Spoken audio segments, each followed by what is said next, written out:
Hi guys, आपका स्वागत है आपके अपने show MKJ talks for investment इन हिंदी में। कैसे आप बेटा? जिस तरह से शेयर मार्केट की हालात हैं, मैं एक बात आपको कहूं जो मुझे फील होता है और पास में मैंने देखा है। मुझे याद है जब बाजार 18,600 का पीक बनाया था, उससे पहले बाजार गिरा था और हमें लग रहा था ये 15,000 पे रुक जाएगा, फिर लगा 16 पे रुक जाएगा, फिर लगा 17 पे रुक जाएगा। वो भागता ही रहा और 18,600 का पीक बनाया। उसके बाद बाजार ने भारी करेक्शन ली। देखा जाए 15,200 का उसने बॉटम बनाया, तो लगभग 18,600 से 15,200 का बॉटम बनाने का मतलब हुआ लगभग 3,400 पॉइंट गिर गया, यानी 18% के आसपास गिर गया, जो कि एक बड़ी और मेजर करेक्शन हो जाती है जो बाजार ने कर ली। Lower side of major correction कह लीजिए। मेजर करेक्शन जो है 15 से लेकर 25% तक की होती है, तो lower side of major correction ये कह दीजिए रीजनेबली गुड मेजर करेक्शन हो गई। अब उसके बाद बाजार भागा है। अब जो महंगाई की दरें थी अमेरिका की वो घट रही हैं, इंटरेस्ट रेट काफ़ी बढ़ चुके हैं, उसमें भी लगता है कुछ ठहराव आएगा। अब जिस तरह से बाजार भागा और सब लोगों को ये उम्मीद है कि माहौल ख़राब है, माहौल ख़राब है, बाजार गिरेगा। जिससे बात कर लो कहता है सर इस हफ्ते गिर जाएगा, सर अगले हफ्ते गिर जाएगा। अच्छे अच्छे धुरंधर जिन्होंने पैसे कमा लिए हैं वो भी ये कह रहे हैं और जिन्होंने नहीं कमाया वो भी ये कह रहे हैं। मजेदार बात ये, बाजार में हर शख्स ये कह रहा है आज मैसेज आया सर 200 पॉइंट और चढ़ेगा फिर गिर जाएगा। एक कहता है सर बस ये 18,000 जस्ट टच करके गिर जाएगा। अलग अलग लोग अलग अलग विचारधाराओं के साथ अपने बयान व्यक्त कर रहे हैं। मेरा ये फीलिंग है कि अगर लोग ये मान के चले कि बाजार गिरेगा और जैसे बाजार गिरता है लोग दबा के शॉर्ट करते हैं, बाजार वापस भाग जाता है। तो भाई इस वक्त एक आप अगर प्रोबेबिलिटी में बात करें, मुझे लगता है 25% चांस है, थोड़ा ज़्यादा भी कर सकते हैं आप, 1/3 कर लीजिए, 33% चांस है कि बाजार अब एक नया हाई बना देगा। मतलब जब मैं कह रहा हूँ 33% चांस है तो मतलब 66% चांस इस बात के, 2/3 इस बात की प्रोबेबिलिटी कि नहीं बनाएगा। यानी नहीं बनाने की प्रोबेबिलिटी बनाने से दुगनी हो गई ना भाई, 1/3 हो गई। समझ रहे मैडम मेरी बात? 1/3 हो गई कि नया हाई बनाएगा, 18,600 काट के 19 लपेटे में 19.5 के लपेटे में जाएगा, पर 2/3 है कि नहीं जाएगा। पर अब आप कहेंगे पर 2/3 है तो ठीक है फिर तो नहीं जाएगा। ऐसा नहीं होता है। कई बार बारिश आने की संभावना सिर्फ 5% होती है, फिर भी बारिश आ जाती है। तब हम कहते हैं probability of 5% has superseded the probability of 95%। यानी 5% की प्रोबेबिलिटी ने बैंड बजा दी 95% की प्रोबेबिलिटी की। तो अब प्रश्न उठता है कि इसमें क्या करें। अब मेरे सामने बड़ा भारी प्रश्न है। तो पीछे जब बाजार गिरा था तो मैं डेट फंड में से पैसे निकालकर मैंने इक्विटी फंड में लगाए थे, यानी डेट फंड को इक्विटी में कन्वर्ट कर दिया था, जिसके चलते मेरी टोटल इक्विटी जो है लगभग 35% के आसपास रह गई है। मेरी टोटल इक्विटी डेट में 35% है, इक्विटी में 65% है। पर पिछले 2 दिनों के अंदर मैंने करीबन 5 बड़े लॉट खरीदे हैं, जिसके चलते मेरा इक्विटी का प्रोपोर्शन बड़ा होगा। हालांकि मैं डेट को रिडीम नहीं कर रहा इस वक्त, डेट फंड्स को रिडीम नहीं कर रहा। जो भी मेरी इनकम आती है, कुछ एक जगह थोड़ी मेरे पास मनी जो मैंने रखा हुआ था रिजर्व में, मैंने उनको यूज कर लिया है, ये सोच के कि अगर दिक्कत आई, बाजार गिरा, दिक्कत आई तो फिर मैं डेट फंड फिर से रिडीम कर दूंगा। एक्चुअली डेट फंड के लिए ना मैं 3 साल की वेट कर रहा हूँ। मेरे डेट फंड जो है 1.5, 2, 2.5 साल के। 3 साल बाद क्या होता है, डेट फंड में इंडेक्सिंग अलाउड है और फिर वो लॉन्ग टर्म कैपिटल गेन हो जाता है, तो टैक्स काफी कम पड़ता है। इंडेक्सिंग के चलते बहुत ही कम टैक्स पड़ता है, फिर मजा आ जाता है, कहते हैं ना हा आनंद आ जाता है। तो पिछली बार जो मैंने ये डेट फंड रिडीम किए तो मेरे वो विद इन 3 ईयर्स हो गए, तो काफ़ी टैक्स लग गया, तो मेरी रिटर्न बड़ी विशेट हो गई। डेट फंड की खास रिटर्न नहीं आई। तो ये मेरे विचार जो हैं मैंने आपके समक्ष शेयर किए। तो इस वक्त मैं ऐसे शेयरों को ढूंढ रहा हूँ जो इस वक्त गिरे हुए हैं, चढ़े नहीं हैं, उनके मैं लॉट ले रहा हूँ, उसमें एग्रेसिव ट्रेड कर रहा हूँ। आज मैंने 3 करे ना जी, 3 बैरल के, देखिए वो कसर में छोड़ता हूँ। और जो मेरे बैरल के स्टूडेंट हैं, जो ओपल के स्टूडेंट, देखो 3 एग्रेसिव ट्रेड किए, जिसके चलते मैंने 3 लॉट पूरे के पूरे कैश में उठाकर, फ्यूचर में नहीं शेयर्स में उठाकर उनकी एग्रेसिव कॉलें बेची हैं। 2 मैंने शायद पहले कल कर दिए थे ना, टोटल 5 लॉट मैंने कर दिए इस तरह के। 5 बैरल के जबरदस्त मैंने इस वक्त और ओपल के ये लाइव डेमोज दिए हैं, जिसके कहते ना मजा आ गया वाली बात है। तो होता क्या है इस वक्त उन शेयरों, क्योंकि होता है कि अगर बाजार गिरा तो डेफिनेटली ये जो शेयर अभी नहीं चले हैं, बाजार गिरेगा तो रिवर्स मारते हैं, जो नहीं चढ़ते हैं उनको खींच देते हैं और जो चढ़े होते हैं उनमें गिरा देते हैं, क्योंकि जो चढ़े होते हैं उसमें लोग ऊपर ग्रेड में फंसा के उनको मार देते हैं। और अगर बाजार भागेगा तो अल्टीमेटली जो चढ़ गए हैं वो चढ़ गए हैं, बाद में धीरे धीरे ये भागेंगे। और जो भी मैंने ट्रेड किए मैं देख रहा था आज उनमें भी बढ़ोतरी देखने को मिली। तो इस वक्त मैं कैश सेगमेंट में जो मेरी होल्डिंग है उसमें मैं कुछ भी माल नहीं बेच रहा। फ्यूचर्स तो मेरे सारे खत्म हो गए, बड़ा मन था निफ्टी बैंक निफ्टी के फ्यूचर देर तक होल्ड करूंगा, बस वो मैं निकल गया 17,000 के लेवल पे, वहां से बाजार 700 पॉइंट चल गया। मुझे था भाई गिर जाएगा तो ले लूंगा, वो गिरा ही नहीं। यही बात पहले भी हुई है मेरे साथ। हालांकि बाजार कई बार 1-1.5 महीने बाद गिर जाता है, लेकिन वो पूरी भागने वाली तेजी आदमी की मिस हो जाती है। पर ठीक है, इसलिए होल्डिंग बना के रखते हैं। तो वही बात है ना, ट्रेडिंग का माल है, होल्डिंग का माल है। अगर बाजार भाग रहा है, ट्रेडिंग में हमने प्रॉफिट बुकिंग कर ली अच्छी खासी, बहुत ज़्यादा नहीं कर पाए तो कोई बात नहीं, होल्डिंग हमारी प्रॉफिट बुकिंग कराई थी। इस लकीर के चलते हुए रोज मैं आपके लिए स्टॉक ले रहा हूं। आज मैं एक अच्छा स्टॉक लेके आया हूं जिसका नाम है बंधन बैंक। बंधन बैंक ग्रुप का आपको पता होगा, इन्होंने भी आईडीएफसी बैंक का, एएमसी का सारा बिजनेस भी खरीद लिया है। अब ये उसमें भी घुस गए। इस वक्त इनके पीछे 22 जुलाई को Q1 के रिजल्ट आए थे जो अच्छे परफॉर्मेंस दिखाई, वैसे मिले जुले संकेत थे। प्रॉफिट जो है जंप करा और 138% और 886 करोड़ पे पहुंच गया, पर एसेट की क्वालिटी में थोड़ी कमजोरी देखने को मिली। जैसा कि मैंने बताया कि प्रोविजंस जो है जून क्वार्टर के वो 642 करोड़ है, जबकि अगर आप देखेंगे ईयर ऑन ईयर बेसिस पे तो वो 56% गिरे, क्योंकि एक साल पहले उन्होंने 1460 का प्रोविजन क्रिएट किया था, जो कंपनी के लिए एक अच्छी बात है। अब अगर आप बात करेंगे नेट प्रॉफिट की, तो नेट प्रॉफिट में 137% के आसपास का इंप्रूवमेंट हुआ है। जो प्रॉफिट है इस क्वार्टर के 886 करोड़ है। इसी क्वार्टर का अगर पिछले साल में देखेंगे तो 373 करोड़ थे, यानी वहां पे और यहां पर 140% के आसपास की बढ़ोतरी है। नेट इंटरेस्ट इनकम की बात करूं तो वो भी 18.9% ईयर ऑन ईयर बेसिस पे ग्रो करी है। और लोन बुक जो है और डिपॉजिट बुक जो है वो लगभग 20.3% ग्रोथ करी है। यानी हर जगह अगर आप देखेंगे कंपनी जो है आगे बढ़ने की कोशिश कर रही है। एडवांसेस की बात करूं तो वो 20.3% ग्रो करें और बढ़कर 96,649 करोड़ के हो गए हैं, जबकि जो टोटल डिपॉजिट्स हैं वो भी 20.3% ग्रो किए और बढ़कर 93,057 करोड़ के हो गए। अब नेट इंटरेस्ट मार्जिन जो है वो 8% का है। यहां पर थोड़ी सी नेगेटिव फीचर है, मैं इसको कहूंगा नेगेटिव, काटा मार दिया यानी नेगेटिव, क्योंकि अगर आप देखेंगे तो 50 बीपीएस यानी आधा % ईयर ऑन ईयर बेसिस पर और 0.7% क्वार्टर ऑन क्वार्टर बेसिस पर घटे। अगर हाउसिंग फाइनेंस डिवीजन की बात की जाए तो उसका लाइफ टाइम बेस्ट परफॉर्मेंस रहा है और वो ईयर ऑन ईयर बेसिस पे 27% बढ़े। रिटेल डिवीजन का जो बिजनेस है 62% बढ़ा है। कमर्शियल बैंकिंग का जो सेगमेंट है वो 81% बढ़ा है ईयर ऑन ईयर बेसिस।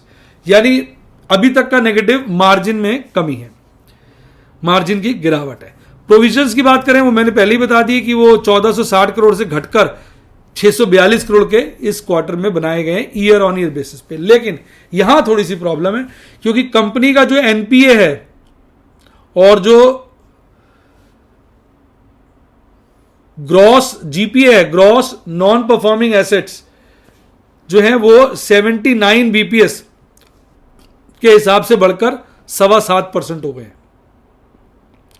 और नेट एनपीएस की अगर हम बात करें वो 1.92% और वो क्वार्टर ऑन क्वार्टर बेसिस पे 26 बीपीएस बढ़े। 26 बीपीएस मतलब होता है 0.26%। पर अगर ईयर ऑन ईयर बेसिस पे देखें तो अच्छी बात है, ये ईयर ऑन ईयर बेसिस पे घटे।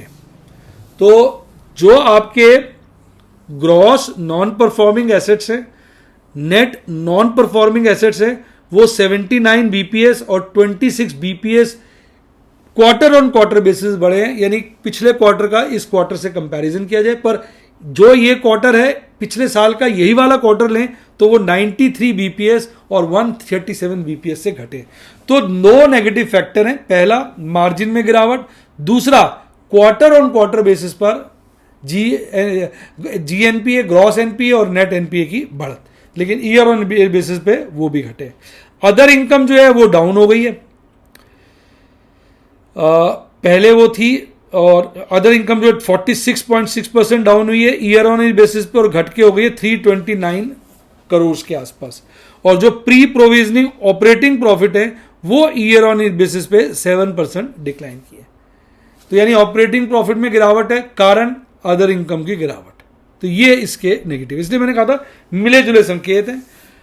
बैंक जो है बेसिकली ये फुल फ्लैश बंधन बैंक जो है कमर्शियल बैंक है, और वो मेन शहरों में भी और जहां पर लोग बैंकिंग नहीं करते वहां भी पेनिट्रेट करने की कोशिश कर रहा है। एक लार्ज कैप कंपनी है, 1 ईयर में 350 का हाई, 230 का लो बनाया, अभी 271 रुपए का रेट है। यानी अगर आप पीक से देखेंगे तो 80 रुपए गिर गया। 80 रुपए का मतलब हुआ लगभग 30%। बॉटम से देखेंगे 230 से अगर 270 आ गया 40 रुपए, यानी 18% नीचे से बढ़ चुका है। स्टॉक का price earning ratio higher side पे, डिविडेंड यील्ड कम है, रोस कम है और आरओई भी कम है।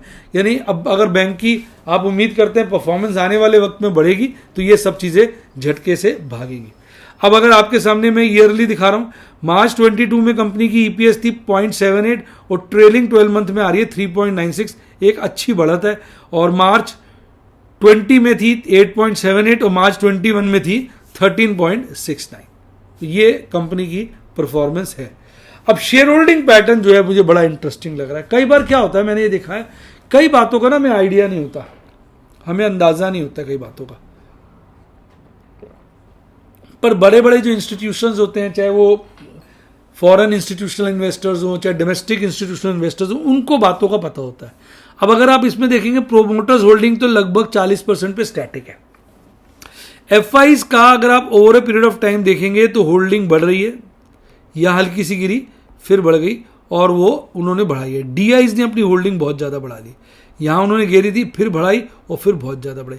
और पब्लिक के हाथ से माल धीरे धीरे कट रहा है, लगातार पब्लिक के हाथ से माल कट रहा है। तो जब से रिजल्ट आए मिले जुले, मैंने देखा शेयर परफॉर्म नहीं करा है, ये उल्टा वहीं जाके टिक गया। मैं काफ़ी वेट करता रहा, और नीचे गिरे और नीचे नहीं गिरा। तो मेरे पास इसके सिर्फ 700 शेयर थे, तो इसमें मैंने पहले बहुत पैसे कमाए। ये लकी शेयर आया, उसमें काफ़ी अच्छे पैसे कमाए, फिर मैं इसमें निकल गया था। तो मेरे मन में आया यार सिर्फ 700 शेयर है तो कम से कम और एक लॉट तो बनता ही है, पूरा लॉट भी नहीं है 700 का। तो फिर मैंने 1800 का एक लॉट में और इसमें काम किया, और and I am happy, frankly speaking I am happy. तो ये आपको मैंने सारी कहानी इसकी समझा दी। अब अगर शेयर को मैं वॉच कर रहा हूँ क्लोजली, कुछ इसमें अच्छा नज़र आएगा तो उसकी भी चर्चा मैं आगे करूँगा। अब अगर आप ये 1 ईयर का 5 ईयर का चार्ट देखेंगे तो 741 का इसका हाई था जो इसने अपने आईपीओ के बाद बनाया था। उसके बाद घूमता रहा, फिर एक शार्प डिक्लाइन आया था कोविड में, फिर ये अब इस लोअर लेवल पे घूम रहा। तो मुझे लगता है बहुत हुआ जी, बहुत हुआ। अब ये एकदम भागेंगे, लीड करेंगे बैंकिंग क्षेत्र के शेयर, ऐसा मेरा मानना है। और ये 1 ईयर का चार्ट तो देखिए बिल्कुल ही वोलाटाइल है, एक ही रेंज में घूम रहा है, ऊपर और नीचे अगर आप देखेंगे तो एक रेंज बाउंड हुआ पड़ा है। अब ये नीचे के लेवल पे ही आ गया है और नीचे का लेवल 229 है जो पीछे इसने हाहाकार में मचाया था। तो भाई अब मैं एक छोटा सा दे दूं, देखो बेटा शेयर मार्केट में कुछ अच्छा नहीं होता, कुछ बुरा नहीं होता। अभी 90 रुपये बिक गया था इंडिया बुल, 130 रुपये के आसपास का रेट आ गया है। मन्नापुरम 80 रुपये बिक गया था, 110 रुपये के आसपास का रेट आ गया है। LNT 65 रुपये शायद बिक गया था, 74 रुपये का रेट आ गया है। 135 या 40 रुपये बिक गया था M&M फाइनेंस, 200 रुपये के आसपास पहुंच गया।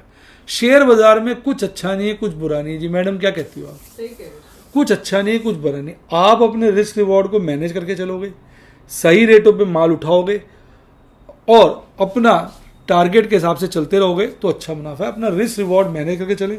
मेरा कभी भी कोई वीडियो में विचार नहीं होता कि आप इस शेयर को खरीदें। मैं अपनी फीलिंग शेयर करता हूँ, जो किया होता है वो बताता हूँ। इनके सारे लाइव डेमोज देता हूँ।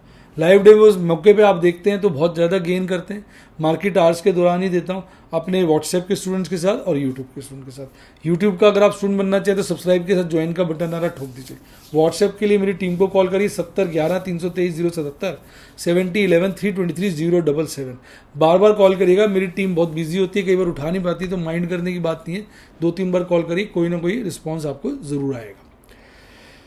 क्योंकि ऑलरेडी मतलब व्हाट्सएप पे बहुत स्टूडेंट्स बनने की कोशिश करते रहते हैं तो हम लोग उतना मैनेज कर नहीं पाते, हम रिलैक्स वे में चलते हैं। तो ये थी सारी कहानी। आइए अब बात करते हैं आज के बाजार की चर्चा। तो कहते हैं ना धूम मची धूम है फाइज की, चारों तरफ है धूम ही धूम।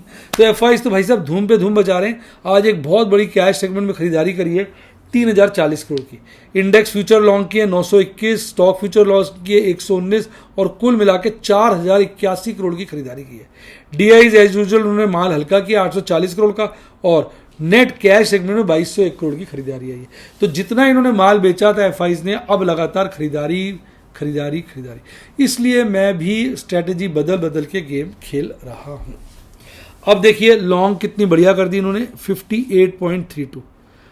अभी ये पीछे अगस्त 1 को इन्होंने 66.62 कर दी थी, उसके बाद अगस्त 2 को इन्होंने धड़ाम से कम करी थी, तो अब फिर वही माहौल बना दिया। 58.32 की लॉन्ग है और ये हल्की सी स्टॉक्स में लॉन्ग कम की है, इंडेक्स में लॉन्ग उनकी बड़ी स्ट्रांग है। अब आज भी हमारे बाजार थोड़ा हल्का तेजी के साथ बंद हो, एक बारी सारे बाजारों को देख लेते हैं, आपको अच्छा लगेगा। जापान के बाजार 2 दिन की शायद छुट्टी के बाद खुले थे तो 2% तेज थे। चाइना के सारे बाजार गिरे हुए थे, बाकी एशियाई बाजारों में हल्की हल्की तेजी थी।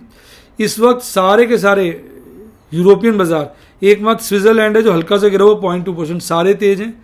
यूएस के सारे बाजार तेज हैं, बोस्पा तो बहुत ही तेज है, ब्राजील 1.25% और बाकी नैस्डैक भी तेज है, स्मॉल कैप भी तेज है, एसएनपी भी तेज है और डाउ जोन्स सबसे कम तेज है पर 0.5% वो भी बढ़ा हुआ है। बाकी सब 1 से 1.5% के लपेटे, 1.25% के लपेटे में बढ़े हुए। फुल टॉस भागम भाग चल रही है। मुझे लग रहा है इस वक्त जो लोगों को लग रहा है अभी गिरा वो अब गिरेगा नहीं।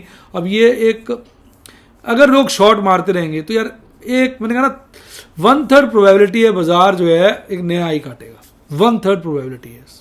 18,600 कटेगा, 19 के पार जाएगा, 19 के बाद 19.5 पे कटेगा, 20 पे रुकेगा, कहना बड़ा मुश्किल है पर इस बार काट सकता है। जहां कल बाजार बंद हुआ था बिल्कुल वहीं आज खुलता है। खुलते ही आज का बॉटम बनाता है 17,597 का, फिर बढ़ता है, फिर भागता ही चला जाता है। इस दौरान लास्ट के क्षणों में एक पीक बनाता है 17,724 का, फिर उससे हल्का सा कम 17,700 के लपेटे में 40 पॉइंट लगभग बढ़कर 0.25% की तेजी के साथ बंद होता है। आज ओएनजीसी में आग लगी थी, टाटा स्टील में आग लगी थी, एनटीपीसी में आग लगी थी, यूपीएल में आग लगी थी, पावर ग्रिड में आग लगी थी और एसबीआई लाइफ और आईसीआईसी बैंक भी तेज थे। और डिविज लैब डूब रहा था, अपोलो हॉस्पिटल मर रहा था, इन्फोसिस चुप बैठा था, मारुति सुजुकी लुट रहा था, टाटा कंज्यूमर प्रोडक्ट हताश था, लार्सन घबराया हुआ था, सिप्ला की कपड़े फट चुके थे। तो ये शेयर थे जिनमें गिरावट देखने को मिली। और भाई बात वही चल रही है, ये गैप फिल नहीं हुआ, आगे की गैपों की क्या बात करें। अब बच्चे अलग अलग रिस्पॉन्स दे रहे थे। बहुत सारे बच्चों को मैं देख रहा था, कहते सर इसी हफ्ते सारे गैप फिल हो जाएंगे। कुछ बच्चे कहते हैं सर थोड़ा सा और चलेगा फिर सारे गैप फिल हो जाएंगे। अब जब ऐसे लगता है ना सारे गैप फिल हो जाएंगे, सभी लोग बड़े स्ट्रांग मोटिव के साथ कहते हैं। एक आध आदमी था जो कह रहा था जी अब ये 2023 में फिनिश गैप फिल होंगे। अदरवाइज सारे लोगों का विचार है ये गैप आज नहीं तो कल फिल हो जाएंगे। बस यही डर लग जाता है, जब सब लोगों को लगता है बाजार गिरेगा तो छोटी सी गिरावट पर लोग शॉर्ट मारते हैं। आज जो बाजार गिरा था उन्होंने 17,600 का लपेटे मिला, लोगों ने दबा के शॉर्ट करी, उसी वक्त खींच दिया। ऑपरेटर यार बड़ा बदमाश है, ऊपर ग्रेड में माल काट के ना लोगों को पेल दिया। देखो 80 से ऊपर चला गया आरएसआई, इससे ज़्यादा ओवरबॉट कब होगा? याद करो कब 80 से ऊपर गया था पिछली बार, याद ही नहीं आएगा। और एमएससीडी चार्ट पे देखो लगातार लाल हिस्टोग्राम बन रहे हैं। हालांकि गिरावट बहुत धीरे धीरे हो रही है, जिस तरह से गिर रहे हैं लग रहा है 10 ट्रेडिंग सेशन और लगेंगे इसको लाली में, मतलब बेरिश क्रॉसओवर बनाने में। इस वक्त तो बहुत तेज है, हो सकता है यहाँ पे कंसोलिडेट हो फिर भागे। आज एक बात थोड़ा देखने को मिल रहा है, ये आपने वीकली क्लोजिंग है ना 18 अगस्त की, एक फर्क देखने को मिल रहा है। 18 अगस्त की में पुट राइटर्स ने 17,000 पे बहुत ज़्यादा पुट राइटिंग कर दी, बढ़ा दी, 17,200 पे बढ़ा दी। सर डबल चेक की थी ये चीज़ में। हाँ मैडम ने डबल चेक किए, इवन 17,500 पे भी बढ़ाई है बहुत ज़्यादा पुट राइटिंग बढ़ी हुई है यार। ये क्या हो गया? हर लेवल पे पुट राइटिंग है, ऊपर के लेवलों पे भी तेज है। कॉल राइटर्स पीछे की तरफ भागे, 17,700 17,800, यहाँ पे कॉल राइटिंग भी बढ़ी है, यहाँ भी कॉल राइटिंग बढ़ी, यहाँ भी। अब ये क्या डेटा है? यहाँ भी कॉल राइटिंग बढ़ी है, ये क्या डेटा है? क्या है ये डेटा? इस वक्त यार नीचे में 17,400 और ऊपर में यहाँ भी देखो बड़ा है, इवन यहाँ भी बड़ा है यार। इस वक्त तो बात डाटा ही बड़ा अजीब है। मैक्सिमम पेन 17,700 पे, यानी कॉल राइटर्स पुट राइटर्स दोनों में ज़बरदस्त करंट है, हर लेवल पे कॉल रेटर्स बढ़ रहे हैं, हर लेवल पे पुट रेटर्स बढ़ रहे हैं, कहते हैं देख लेंगे। दोनों को विश्वास है, अपने अपने कॉन्फिडेंस, बड़ा मुश्किल है इस वक्त कहना, वेरी डिफिकल्ट। हाँ, मंथली में एक बड़ा मेजर चेंज देखने को मिला है, पुट राइटिंग 16,500 से बढ़कर 17,500 पे हाईएस्ट हो गई है, और कॉल राइटिंग अभी भी 18,000 पे हाईएस्ट है। 17,700 पे देखिए कॉल राइटिंग भी बढ़ी है और पुट राइटिंग भी बढ़ी है। इस वक्त यार बड़ा ज़बरदस्त सा माहौल बन गया। या तो मुझे लग रहा है दोनों तरफ का माल बेचा जा रहा है, बाजार को रेंज बाउंड रख के सबको काट दिया जाएगा। देखो अब यहाँ पीसीआर तो गिरा है, यहाँ पीसीआर बढ़ा है, अब वीकली में तो पीसीआर गिरा है, यानी वीकली के हिसाब से तो देखा जाए कॉल रेटिंग बढ़ गई है बहुत ज़्यादा और ये न्यूट्रल हो गया। मंथली में पीसीआर बढ़ा है, यानी अभी भी पुट बढ़ रही है। बड़ा ही इस वक्त डाटा कंफ्यूजिंग है। ऑपरेटर बड़ी गेम खेल रहा है, कुछ बड़ा होने वाला है, या रेंज बाउंड ही रह जाएगा बाजार। हो सकता है ऑपरेटर ने दोनों तरफ की पुट्टे बेची हों, कॉले भी और पुट्टे भी, तो फिर वो रेंज बाउंड रखेगा ना, सबको ओटीएम करा देगा।